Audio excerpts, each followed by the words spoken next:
Ave María Purísima, sin pecado concebida. En el nombre del Padre, y del Hijo, y del Espíritu Santo. Amén. Para aquellos que no lo han leído o escuchado, necesito reforzar la idea, el conocimiento de que este concilio ya fue pronosticado o vaticinado por el abate canónigo Roca, un apóstata de la peor especie. Lo cito: en su forma actual, el papado desaparecerá. El pontífice de la divina sinarquía se parecerá tanto al papa de nuestros días como este último se parece al papa del lago Salado. El nuevo orden social se implantará al margen de Roma, sin Roma, a pesar de Roma o contra Roma. Escuchen lo que sigue. El viejo papado, el viejo sacerdocio, abdicarán de buena gana ante el pontificado y ante los sacerdotes del futuro, que serán los del pasado, convertidos y transfigurados con vistas a la organización científica del planeta a la luz del Evangelio.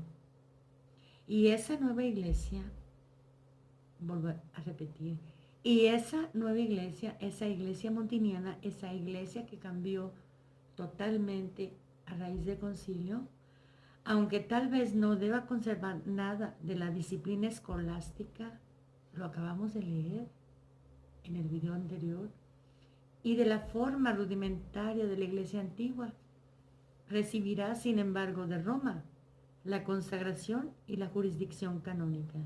Glorioso Centenario, Abate Roca, páginas 452 y 466.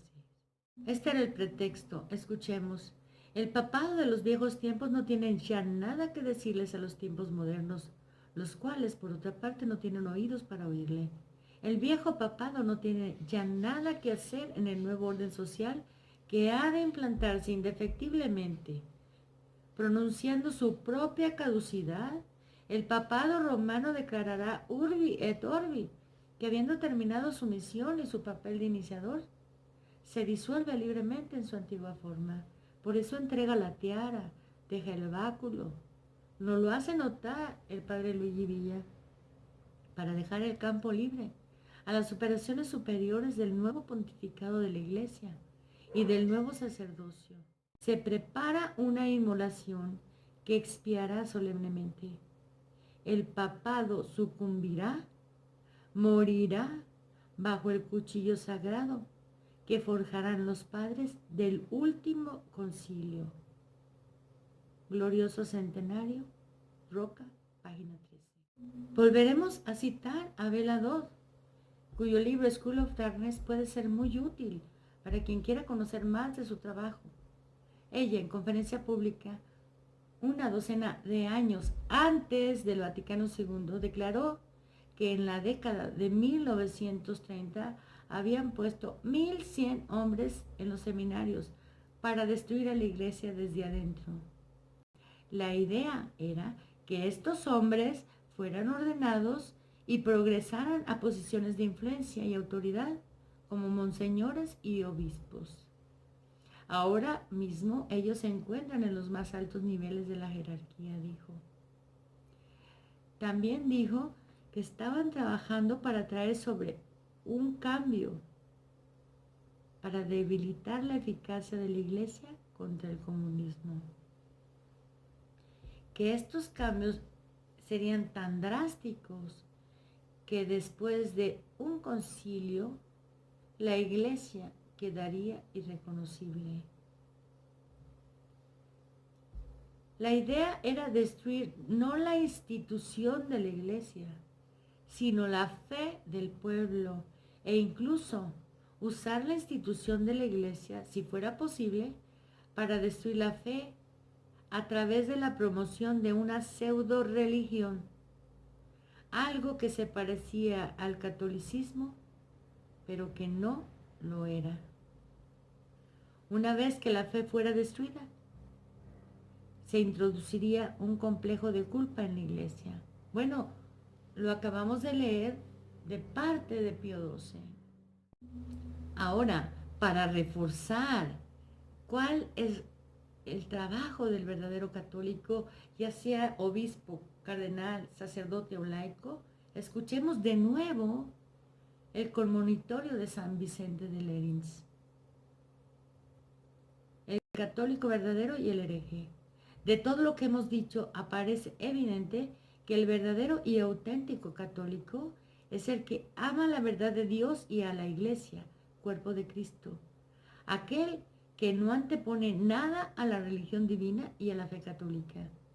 Ni la autoridad de un hombre, ni el amor, ni el genio, ni la elocuencia, ni la filosofía, sino que despreciando todas estas cosas y permaneciendo sólidamente firme en la fe, está dispuesto a admitir y a creer solamente lo que la Iglesia siempre y universalmente ha creído. Sabe que toda doctrina nueva y nunca antes oída, insinuada por una sola persona o por un grupo, fuera o contra la doctrina común de los fieles, no tiene nada que ver con la religión, sino que más bien constituye una tentación. Adoctrinado en esto especialmente por las palabras del apóstol Pablo, es necesario que incluso haya herejías, para que se descubran entre vosotros los que son de una virtud probada. Como si dijera, Dios no extirpa inmediatamente a los autores de herejías, para que se manifiesten los que son de una virtud probada.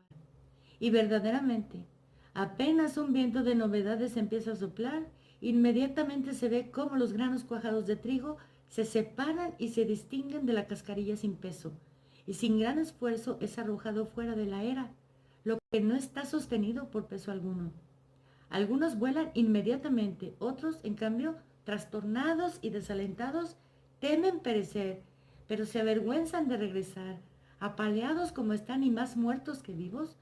Parece exactamente como si hubieran bebido una dosis de veneno que ya no pueden eliminar y que, aunque no los mata de golpe, no les permite seguir realmente viviendo.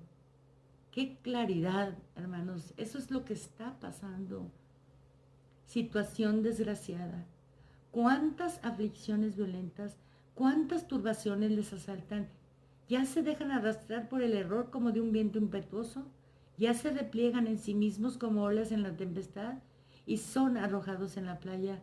Otras veces, con audacia temeraria, dan su conformidad a lo que es incierto. En otros momentos, bajo el impulso de un miedo irracional, se espantan incluso de lo que es verdad. No saben ya a dónde ir, a dónde volver, no saben lo que quieren, no saben de qué deben oír, no saben lo que debe ser mantenido y lo que, por el contrario, debe ser rechazado. Y si al menos supiesen que estas dudas y esta angustia de un corazón malamente vacilante son el remedio que la misericordia divina les ha preparado. Por esto, precisamente, lejos del puerto segurísimo de la fe católica, son sacudidos, golpeados como inmensos en la tempestad, con el fin de que, recogidas y amainadas las velas de la mente, que están tendidas a largo y desplegadas a los vientos infieles de las novedades, vuelvan a buscar morada en el refugio confiado de su madre buena y tranquila, y rechazadas las olas amargas y alborotadas del error, puedan alcanzar la fuente de aguas vivas y saltarinas y beber de ellas. Que desaprendan bien lo que no hicieron bien en aprender y que comprendan de todos los dogmas de la Iglesia lo que la inteligencia puede comprender. Lo que no puedan comprender, que lo crean. Continuaremos ahora con la lectura de la revista Chiesa Diva y lo comentado por el padre Luigi Villa, para dar un cierre ya al reinado de Pablo VI, que fue el Papa que cambió la Iglesia. El pontificado de Pablo VI ha sido para nosotros una verdadera catástrofe, porque fue una auténtica revolución que hizo dar a la Iglesia un giro de 180 grados por medio de un concilio que suplantó la Iglesia tradicional por una nueva Iglesia, que nos está retrotrayendo a Lutero, a los disturbios del Sínodo de Pistoia, a los que condenó Pío VI con la bula Auctorem Fidei de 1794. Con este libro intentaré demostrar mis aserciones usando de preferencia los textos de Monseñor Montini, del Cardenal Montini y del mismo Papa Montini, aunque forzadamente limitadas en el número Creo que las citas serán, no obstante, suficientes para dar un conocimiento de su verdadero pensamiento como pastor y supremo sacerdote de la Iglesia de Cristo. Intentaré, por lo tanto, mostrar, aunque de manera concisa, sin embargo suficiente, lo que ocurrió en la Iglesia durante sus años de gobierno. Fue una auténtica revolución, una suerte de guerra civil, aunque diferenciado su método y objetivo y la posición que sostuvo. Un libro, el mío, que pongo a los pies de la Inmaculada, suplicando su bendición para el autor y sus lectores. Las raíces de ese, su nuevo curso eclesial, pueden encontrarse en el subjetivismo de Emmanuel Kant y en el naturalismo de Jean-Jacques Rousseau, los cuales pusieron en marcha la revolución del hombre contra Dios. Pero tenemos que recordar también la gran batalla inmediatamente comenzada por los papas. Desde la publicación de la encíclica Mirar y Voz de Gregorio XVI, 15 de agosto de 1832, hasta los tiempos del Vaticano II. Todos los papas luego se mantuvieron firmes. Y ahora preguntémonos, ¿por qué aquello que la Iglesia siempre había rechazado con fuerza y condenado lo permitió con la traición doctrinal del Vaticano II? La respuesta a esta pregunta la encuentro en el discurso de apertura del Vaticano II, preparado y redactado por el arzobispo de Milán Montini, pero pronunciado por Juan XXIII. Un discurso que abrió las puertas a todas las novedades. En realidad, el mensaje al mundo del 20 de octubre, votado por aclamación, fue una señal de victoria para el nuevo espíritu. Pablo VI más tarde haría de él un discurso ditirámbico. Caso insólito, dijo, pero admirable. Uno puede decir que el carisma profético de la Iglesia había explotado repentinamente. Nos queremos hacer nuestra las palabras importantes empleadas por el concilio, aquellas palabras que definen su espíritu y, en una síntesis dinámica del espíritu de todos aquellos que se refieren a ellas, estén ellos dentro o fuera de la Iglesia. La palabra novedad, simple, muy querida a los hombres de hoy, es muy utilizada, es de ellos. Esa palabra nos fue dada como una orden, como un programa.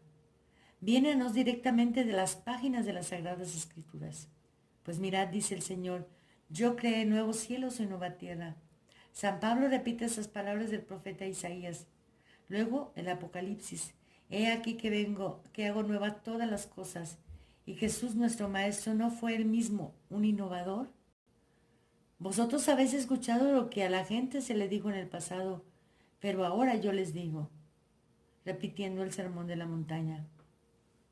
Es precisamente así como el concilio es presentado a nosotros. Dos términos lo caracterizan, renovación y ayornamiento. Nos tenemos personalmente en mucho que ese espíritu de renovación, de acuerdo a la expresión del concilio, fue comprendido y experimentado por todos.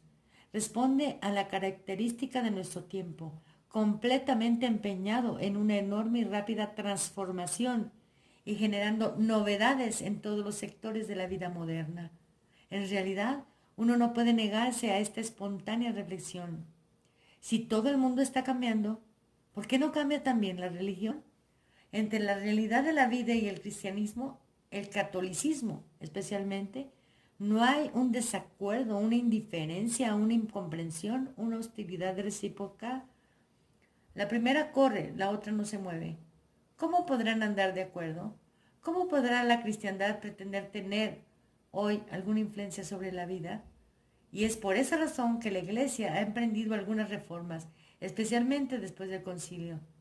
El episcopado va a promover la renovación que corresponda a nuestras necesidades presentes. Las órdenes religiosas están reformando sus estatutos. El laicado católico es capacitado y encuentra su rol dentro de la vida de la Iglesia. La liturgia cumple una reforma en la cual cualquiera conoce la extensión e importancia. La educación cristiana revisa los métodos de su pedagogía. Toda la legislación canónica va a ser revisada. ¿Y cuántas otras novedades consoladoras y prometedoras veremos aparecer en la Iglesia? Ellas dan testimonio.